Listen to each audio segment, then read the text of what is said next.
Un espacio, un grupo de gente amiga de distintas pertenencias políticas que, preocupados ante la situación de la ciudad de Buenos Aires y del país en su conjunto, conformamos este espacio fundamentalmente a partir de este interrogante que tiene que ver con cómo salimos de esto, ¿no? Esta idea de juntarnos a pensar desde nuestras identidades, nuestras identificaciones, nuestros lugares, nuestras trayectorias, pero con una perspectiva de futuro, conscientes de la necesidad de concretar o de generar este tipo de espacios. Así que les agradecemos muchísimo la presencia. Hicimos un primer encuentro hace un tiempo en Parque Chas con distintos expositores, expositoras que participaron. La idea de estos espacios es pensar transversalmente, no una mesa de educación o una mesa de ciudad o una mesa de desigualdad, sino que las personas invitadas, cada una desde sus ámbitos de trabajo, de reflexión, puedan compartir este espacio y ayudarnos a pensar y problematizar sobre distintas situaciones. Tenemos un panel de lujo que voy a ir presentando en la medida en que vayamos avanzando con este encuentro. Quería simplemente comentarles que la idea de este cruce, de este encuentro, tiene que ver con poder pensar tres grandes cuestiones: las desigualdades, la ciudad y la vida urbana en su conjunto, y la educación, ¿no? Tenemos personas que cada una de sus ámbitos de trabajo vienen generando reflexiones sobre estas cuestiones para poder problematizar y salir también de análisis más maniqueos que oponen inclusión o calidad, por ejemplo, en el caso de la educación, poder pensar también en los procesos de fragmentación educativa y también de segregación urbana, con el uso de la ciudad, con las posibilidades de disfrute que tienen lugar en una ciudad como Buenos Aires, que es una de las más ricas del país, pero también una de las más desiguales, con múltiples ejes que se cruzan, que tienen que ver no solamente con desigualdades más clásicas en términos de ingresos, sino también con la producción o la reconfiguración de desigualdades más en términos casi de pares categoriales, de cercanías, de disputas y de jerarquías, y para eso tenemos un grupo de gente invitada que también nos ayude a pensar el futuro, es decir, cómo el desafío no solamente de quedarnos en diagnósticos, sino también de poder proyectar algunas ideas que no sabemos bien hacia dónde nos llevarán, pero que creemos que es indispensable para este momento. Así que nuevamente agradecerles por la presencia y voy a presentar muy rápidamente a Alejandro Katz, Mariana Heredia, Manuel Becerra, y está llegando Ana Worman. Así que iba a comenzar Ana. Además, vamos a invertir el orden y vamos a empezar con las palabras de Manuel Becerra.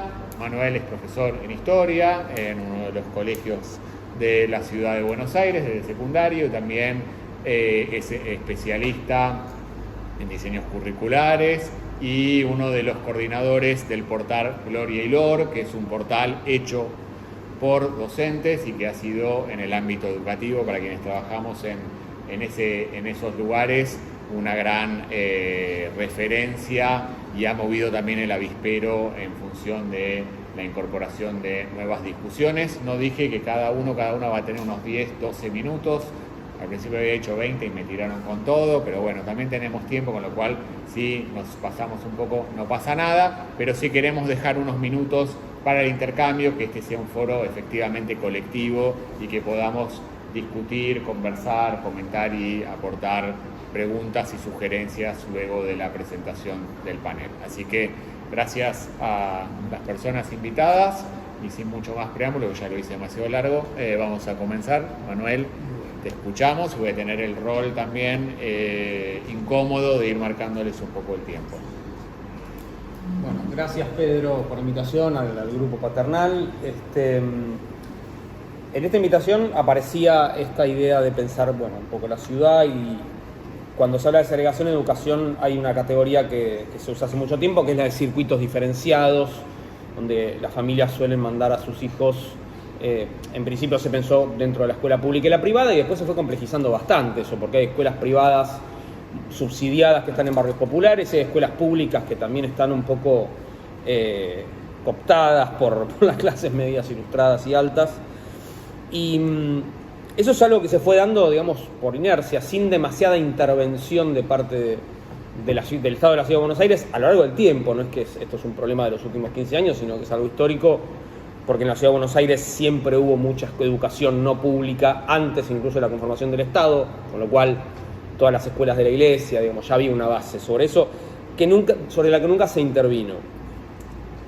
A medida que fue pasando el siglo XX, eso fue generando estos circuitos diferenciados, donde hay familias que deciden enviar a sus hijos a escuelas privadas o escuelas públicas, por ejemplo, las que dependen de la Universidad de Buenos Aires o similares, y también escuelas públicas incluso del propio gobierno de la Ciudad de Buenos Aires, que están como señaladas que, bueno, acá manda a sus hijos mi compañera en el CONICET, y ahí hay todo un circuito que se arma, que está estudiado esto, donde las familias eligen a las escuelas de sus hijos no pensando en la propuesta educativa, el proyecto educativo que tenga la escuela, sino en el ámbito de sociabilidad entre pares adultos que sucede ahí. O sea, yo quiero que mi hija vaya con la hija de mi amiga pianista, porque la conozco en secundario y así. Eso es un problema en términos de una vida en común, porque se va reproduciendo un poco la dinámica de la burbuja, que se viene en realidad reproduciendo hace muchísimo tiempo, pero se consolida eso.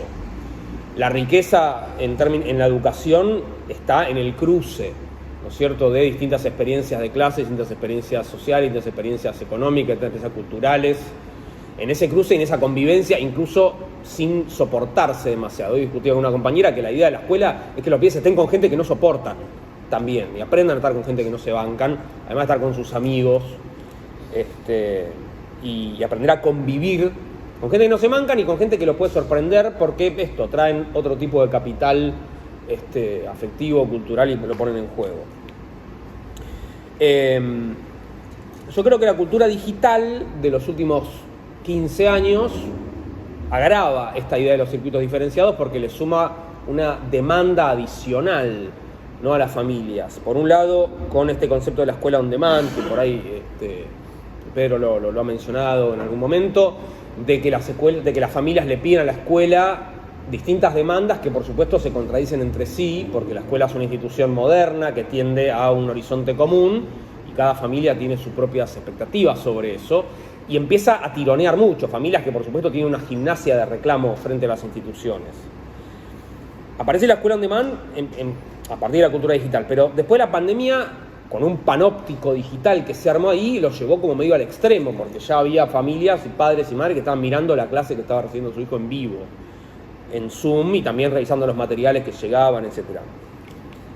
Esta transparencia total de la escuela abre un frente para que las familias con más, repito, gimnasia de reclamo y con más poder de fuego, porque tienen amigos periodistas, porque tienen amigos abogados, porque tienen amigos en el gobierno, etcétera, etcétera, etcétera, o sea, tienen un capital social bastante potente, puedan hacer de la escuela lo que quieren, digamos. Y si bien la escuela debería ser una institución que en todo caso tome alguna de esas demandas, porque hay muchas cosas que funcionan muy mal y efectivamente las familias tienen derecho a hacer esas demandas, tampoco es cuestión de que la escuela sea que esté cooptada por una familia y que esté dirigida por una familia, como sucede en Estados Unidos, y está estallado con las tensiones, con la polarización que sucede en Estados Unidos y otro tipo de tensiones adicionales que todavía no existen en Argentina, pero allá está volando todo por el aire, en términos educativos. Esto es un problema que yo veo como docente y también como docente, viendo a mis compañeros, compañeras que trabajan en estas escuelas. Yo trabajo en una escuela donde las familias tienen determinados perfiles, pero hay una variedad importante en este sentido.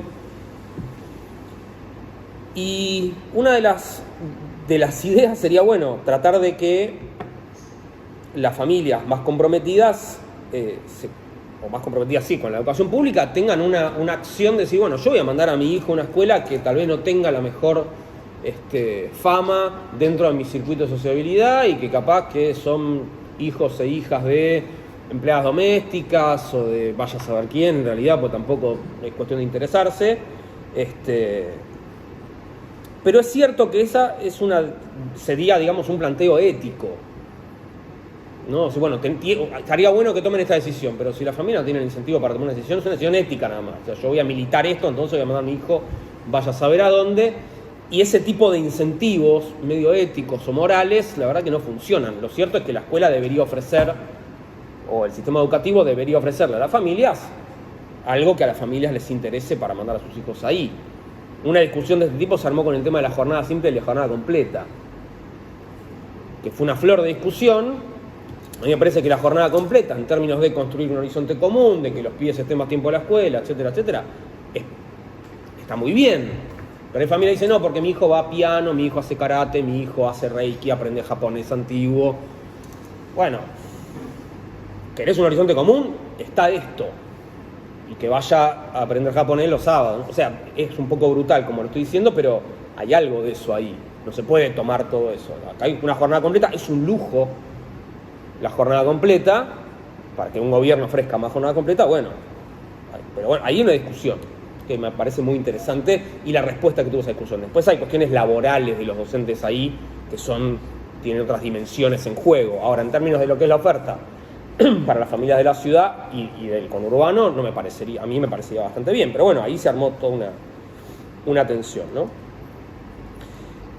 Y como demandar, digamos, una postura ética acorde a lo que a uno le parecería mejor es inconducente. Por supuesto que habría políticas públicas que habría que desarrollar. Políticas públicas que, como en la jornada completa, bueno, van a tener un horizonte de conflicto. Y el problema con las políticas públicas es que hay que ser gobierno para hacer política pública, y en esta ciudad ser gobierno está un toque difícil.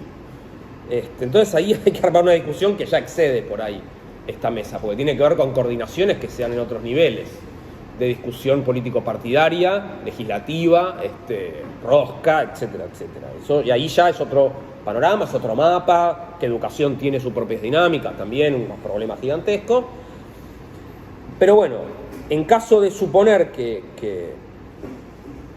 ese es un horizonte posible en el mediano plazo, hay políticas públicas que la Ciudad de Buenos Aires podría desarrollar que no solamente podría entender a que las escuelas tengan una oferta más atractiva para un arco amplio de familias de distintos estratos sociales, culturales, sino que además la ciudad de Buenos Aires tiene una capacidad instalada bastante alta que no se usa, y es dramático esto, que no se usa, por ejemplo, para pensar el eje educación y trabajo. Hay una capacidad instalada en la ciudad enorme de, por ejemplo, institutos superiores de formación técnica, que es una oferta del sistema educativo en Argentina, esto está en todo el país, a la que no se le da mucha pelota.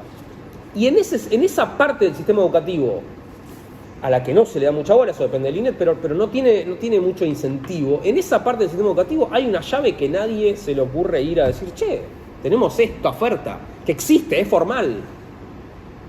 En la Ciudad de Buenos Aires es gigante. Y seguramente muchos de ustedes jamás escucharon hablar de un Instituto Superior de Formación Técnica.